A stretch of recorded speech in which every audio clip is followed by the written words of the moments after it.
Yo les trashers!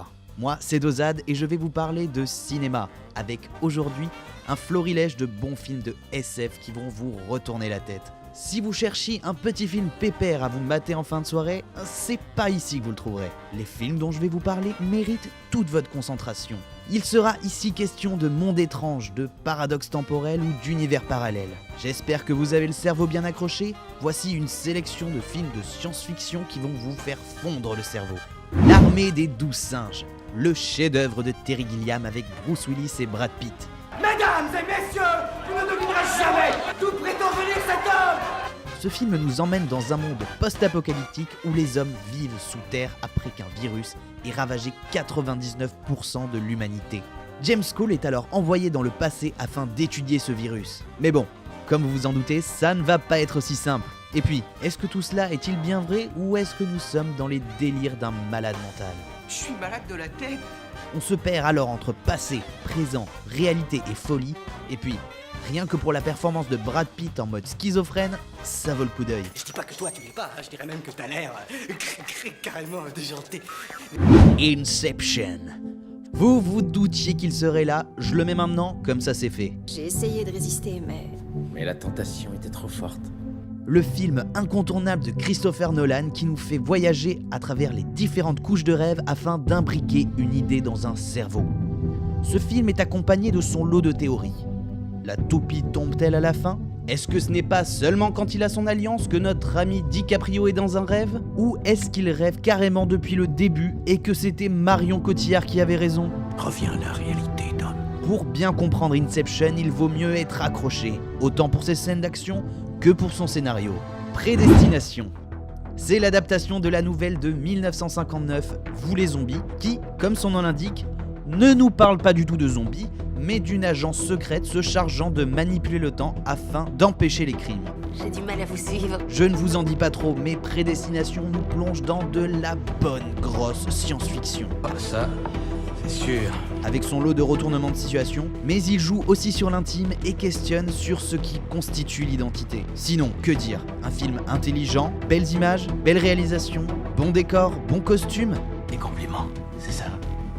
Allez mater ce film. En plus, il y a Ethan Hawke qui nous avait déjà donné de la très bonne SF avec Bienvenue à Gattaca, à voir aussi bien entendu. Et la moustache lui va super bien. Cloud Atlas, encore une adaptation, celle du best-seller Cartographie des nuages de David Mitchells, publié en 2004.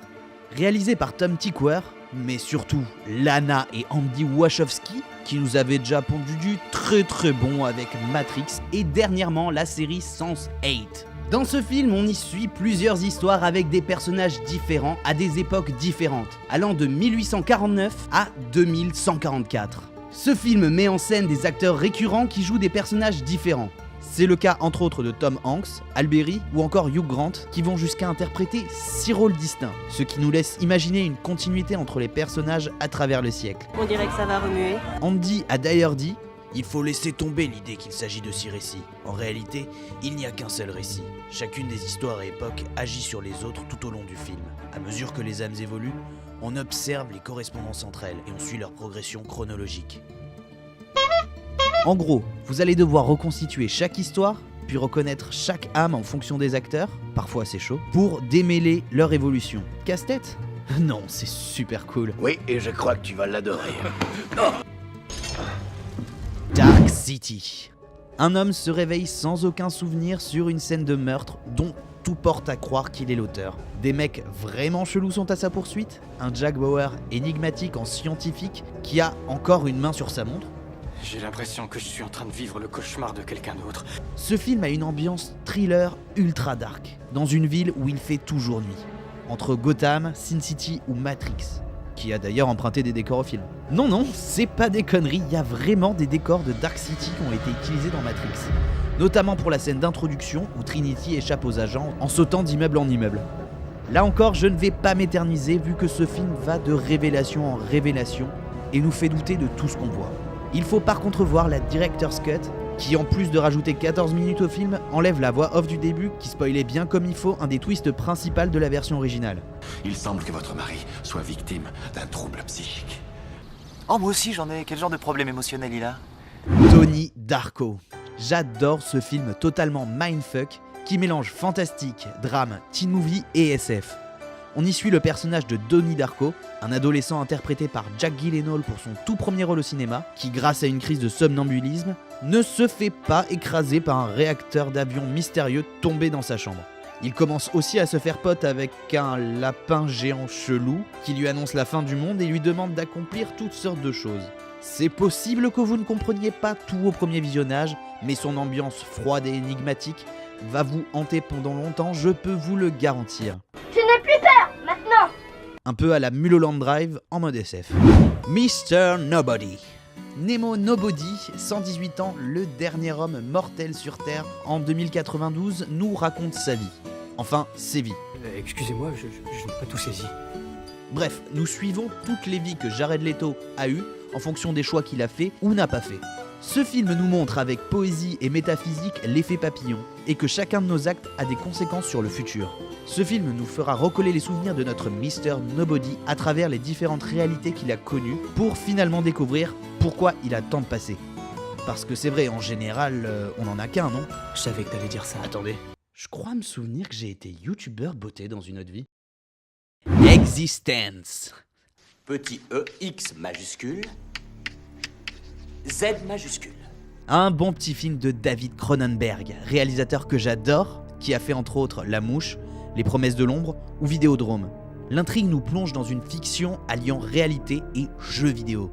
L'histoire commence dans une église où est testé pour la première fois le jeu Existence, qui a l'air d'être un RPG en LAN, dans lequel on rentre dans le jeu via un cordon ombilical à brancher dans un trou dans notre dos.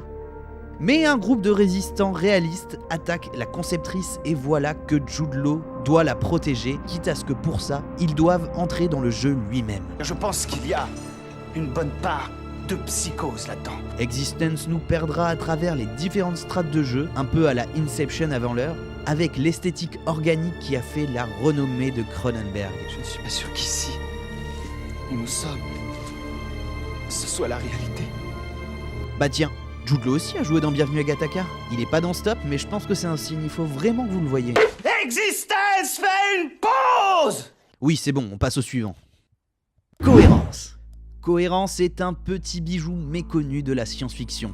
Je vais profiter du fait que personne ne l'ait vu pour ne presque rien vous en dire. Mais sachant qu'il est dans cette vidéo, vous pouvez vous attendre à des trucs vraiment sympas. Un film très épuré, caméra à l'épaule, avec un petit budget de 50 000 $, le tout tourné en 5 nuits en huis clos. Un groupe d'amis passe un dîner ensemble.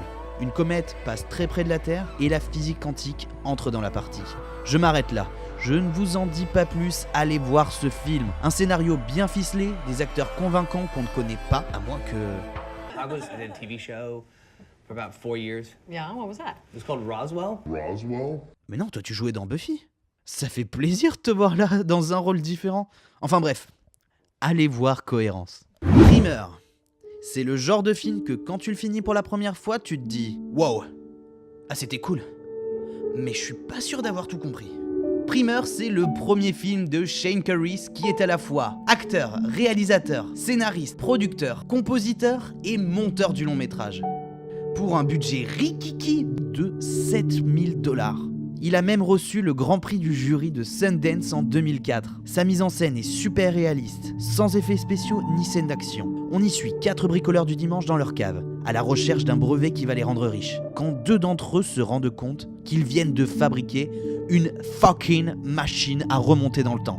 Ils pensent d'abord se faire des sous en anticipant la bourse, mais les choses leur échappent. Ce film est un gros puzzle à base de voyages dans le temps et de paradoxes temporels. Si vous voulez être bien sûr d'avoir tout compris, il existe des graphiques qui vous expliquent les différentes timelines des personnages. Je vous en donne une en description. Voilà, quelques films qui, je l'espère, vont malmener bien comme il faut votre boîte crânienne. J'aurais pu également vous parler de films tels que L'échelle de Jacob, Memento, Enemy ou Mulholland Drive, qui sont bien mindfuck aussi. Mais j'ai préféré me concentrer sur la SF. Pour une prochaine fois peut-être. N'hésitez pas à me dire dans les commentaires quels films de science-fiction vous ont le plus retourné la tête. Faites-moi découvrir des bons films, j'en suis friand. Et surtout, pensez à vous abonner si vous ne voulez pas créer une distorsion dans le continuum espace-temps. Sur ce, je vous dis à très bientôt.